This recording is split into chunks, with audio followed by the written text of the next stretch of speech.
If you have sunlight, you'll have boiled, sterilized water from virtually any water source with the Patriot Solar Cooker, without building a fire and without electricity. My link for your massive discount is in the description below. All right, before we get into the substance of this video, we're going to go through a Freudian slip, a real quick Freudian slip from Rachel Madcow from MSLSD. Hit it, Rachel. We've been in touch with frontline health providers in hospitals. We've been in touch with frontline health providers in frontline hospitals. I thought that was worthy of our ridicule. So now we turn our attention to Chris Wallace as he interviews Dr. Deborah Birx, resident expert who's setting national policy for the rest of us. Joining us now, Dr. Deborah Birx, coordinator of the White House Coronavirus Task Force. Doctor, welcome to Fox News Sunday. Thank you. Now, Doctor, I have a real quick first question. Is there any way at any level that you're profiting from biotech or big pharma companies? Where are we with the virus? Are we past the peak? Are we down on the downslope now? And given that just a few days... First of all, where are we? Why do people feel it necessary to include all of us in their we or in their they? Don't include me, Chris. Please don't include the Americans who don't want to be included. Don't include the rest of the world in your we. Ago, the White House was projecting 60,000 fatalities, and we're already up to 66,000. By the way, those numbers are fraudulent, according to Dr. Deborah Birx, according to the CDC, according to the World Health Organization, because they're throwing every number plus the kitchen sink and the bathtub into the CV-19 number. So let's be honest with that, Chris. Notice how nobody on Fox News, MSLSD, the Communist News Network, always broadcasting crap, NBC, nobody talks about the fact that those numbers are fraudulent on the Johns Hopkins University fear porn death map. Wonder why? How many more fatalities should we expect in this country? Well, first, let me start with our projections have always been between 100 and 240,000 American lives lost, and that's with full mitigation. And that's with full mitigation and making sure we do everything we can. Like, let's say you have a little son and his name is Johnny and he falls out of the tree and he just so happens to be rushed to the emergency room.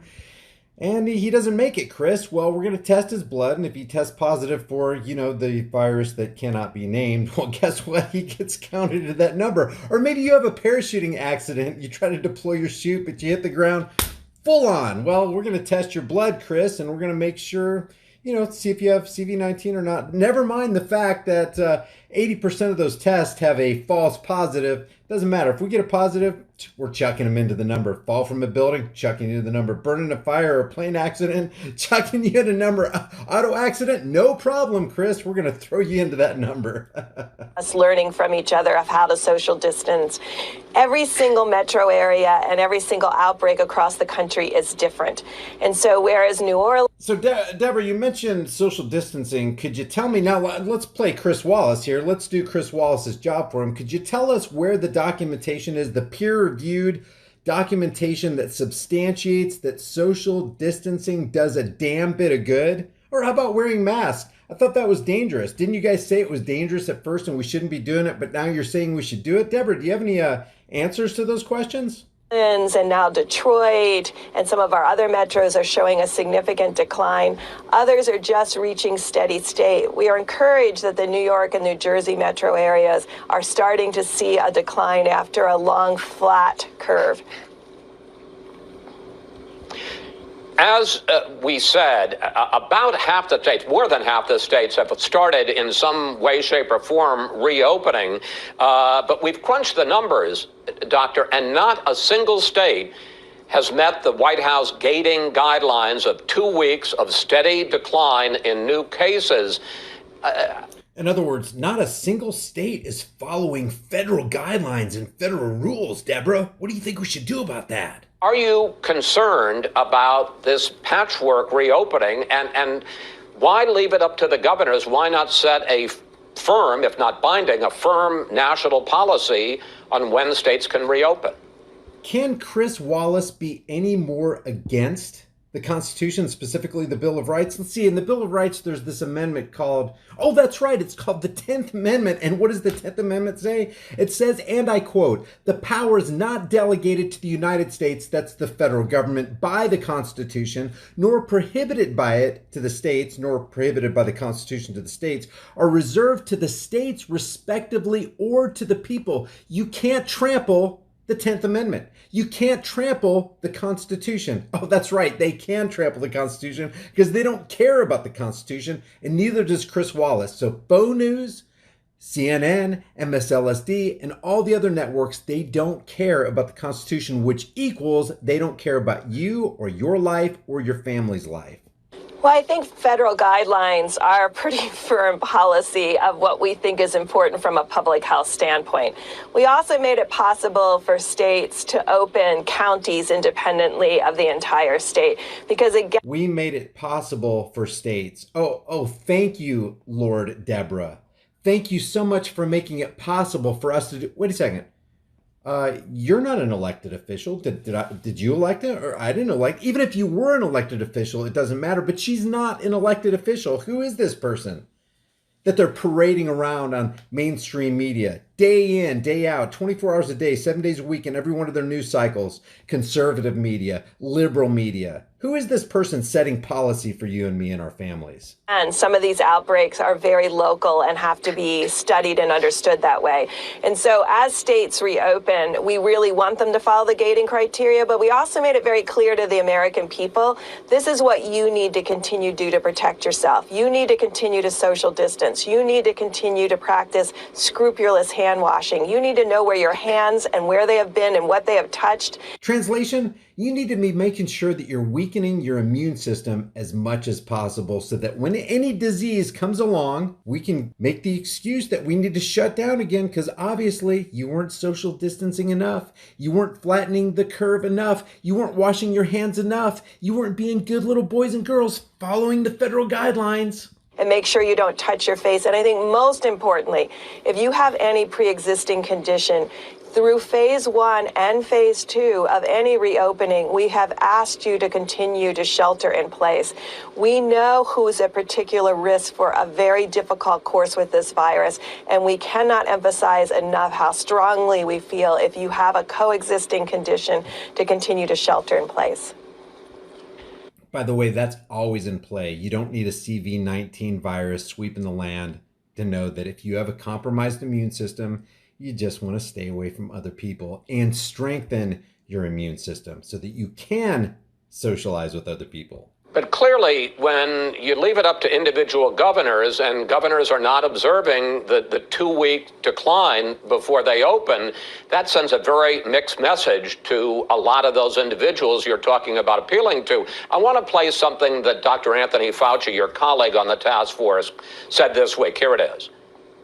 We give the governors the opportunity to be very flexible, but you have to. Do you hear what he said? We give the governors an opportunity to be very flexible. We, who are you, Anthony Fauci? Who are you? Again, a non-elected official, health official, is telling other governors that he gives authority to do certain things, and he doesn't. The 10th Amendment is very clear about that, but because they don't care about the Constitution, they don't care about the 10th Amendment, and they don't care about your rights. If they don't care about your rights, they don't care about your life, even though they say they're there to protect your life.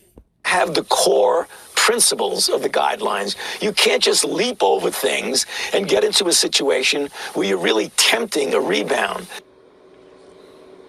Do you share Dr. Fauci's guidelines about this patchwork reopening that some governors, some states are jumping the guidelines and risk a rebound? We made it very clear that the guidelines are based on very strong evidence and data, and that is the way Dr. Fauci is. That is a freaking lie. Strong evidence and data. Their own data shows that they have not isolated, purified, or visualized the CV-19 virus. Their own data states that in their own papers. are driven. We want to make sure that every individual, every employer, and every person knows how to keep themselves safe in this situation. We've made it clear what the gating criteria is, and we've asked every governor, because I know they're also concerned about every single person in their state. We've asked every governor to post on their website and on a dashboard where exactly they are in the gating criteria. I'm sorry, Deborah, I have to interrupt you. This is Chris Wallace again. I want to ask you, how many people, just in your projections, how many people do you think will die as a result of being jobless and not having enough money to put food on their family's table or put food in their own bellies? How many people do you think will die because they lost their homes and now they're homeless? How many people do you think will die because we've erased the middle class by placating to the Federal Reserve and International Monetary Fund as we've bailed out the bankers and the corporate billionaires? How many will die by that metric, Deborah, as opposed to who might have died by the supposed CV-19 pandemic? But also to make all the information available to the public and to have sites, sophisticated sites like Florida does and many other like Massachusetts does, so people can see where the virus is in their community. Because an education... Deborah, let me stop you right there. How can they see where the unnamed virus, the virus that shall remain unnamed because there's censorship all around, but how can people know that a certain virus is in a certain area when we can't even trust the numbers and they're all fabricated by your own admission? And the fact that the RT-PCR test is 80% inaccurate because it tests false positives. And again, let me ask you the question, Deborah. How are you profiting off of the launching of all these tests and remdesivir from Gilead Sciences and all the things that are coming down the pike through the Bill and Melinda Gates Foundation? How are you personally profiting, Deborah? And could you please provide some proof and evidence of anything that you're talking about? The community can really take action to understand how to protect themselves. Well, let's talk about how educated some of the communities are. I want to do a lightning round. Quick questions, quick answers about some of the activities that people are engaging in. Oh, good, Chris. I love lightning rounds. Let's go. Around the country. First of all, California, where this past week thousands of people were massing on beaches in very close quarters. Simple question. Is that safe? If it's done with social distancing, yes. If it's not done with social distancing, no. See that, guys?